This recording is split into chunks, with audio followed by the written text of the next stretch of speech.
Alex, thanks for joining us. I know it's not an easy way to sum it up, but just tell us how it all went off at the end. What happened? The goal was scored after 7 minutes 30 of added on time. He gave 6 minutes. The reason why another minute 30 was added on was because of the booking for Dan Aggie, and was it the goalkeeper? So that took a minute and 30 seconds apparently, which is not the case. So we'll leave it at that in terms of his rationale around it. And decisions like that change the whole week for people. We've got 4,000 people going home now, absolutely gutted and dejected, rather than jubilant and over the moon with what would have been another win. And lads that have invested a lot of energy into their performances, and staff that have invested a lot of time into planning a game of football have had it taken away from them through a decision that's out of our control. But I said to the players in there then, it's still been a good start to the season, absolutely it has. And in reality, all that's been taken away from us is 2 points. You can't take away the positives from the performance. And yes, the opposition had more of the ball and territory in the second half, but we're playing what will be one of the best teams in this league.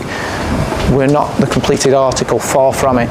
These lads are investing pride, energy and effort into trying to get wins for this club, and we're not at the stage where we can control games.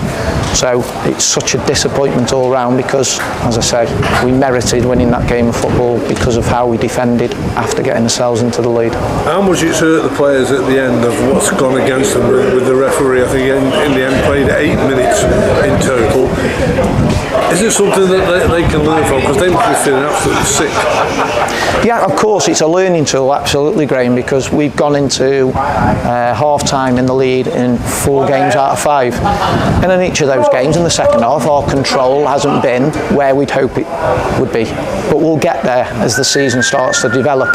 Our control today was never going to be as comfortable in the second half as it was against Rochdale and Harrogate, because we're up against a better team, with all due respect to those two clubs, and better players. And football is such a difficult sport at the top level to gain 3 points from. Such a difficult one. You have to earn everything that you get, and those players earned the right to have 3 points today. We'll have people saying, no doubt, we sat back and we've blown a 2-goal lead. Yes, but I'm not for 1 minute having that those players didn't deserve to win that game, because it takes all sorts of ways to win a game of football. Produce some good moments in the first half, and then in the second half they fought and battled and scrapped to try and preserve the points, and as a result, obviously, of the decision of the referee, that's been taken away. Well, no doubt about it, the one big talking point in the first half was, well, possibly arguably the goal of the season already. Fantastic strike from Courtney. Yeah, fantastic, and he's more than capable of doing that, Courtney.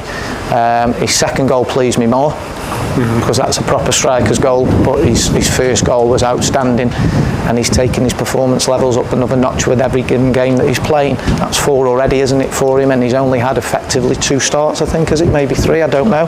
Regardless, his stats at the minute are through the roof in terms of his contribution in the opposition box. And obviously conceding just before half-time was a bit of a blow, but not a disaster. You just reset at half-time. Let's say in the second half, whilst we didn't have any territory in possession, I felt quite comfortable in terms of where we were defending, the areas of the box we were having to defend crosses from. You mentioned how well Courtney Baker-Richardson scored the first goal, and how pleasing it was the second goal for you. Did Kelvin Mellor's involvement in that goal typify what you're trying to do with your players and produced on that pitch there to make that second goal? Yeah, getting something from nothing.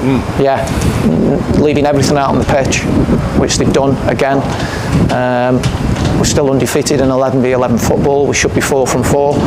And it's margins, isn't it? The margins are so tight. We win that game, everybody's really happy, and we've had an outstanding start to the season. Final touch of the game takes us from having 12 from 15 to 10 from 15. Still a good start, but we'll get criticism because we've blown a 2-goal lead. So there's got to be a degree of balance and measure to it. We don't bury our heads in the sand. Of course we've got to defend a 2-goal lead better. But sometimes factors beyond your control can influence the result, and they have today, alongside obviously things that we can do better.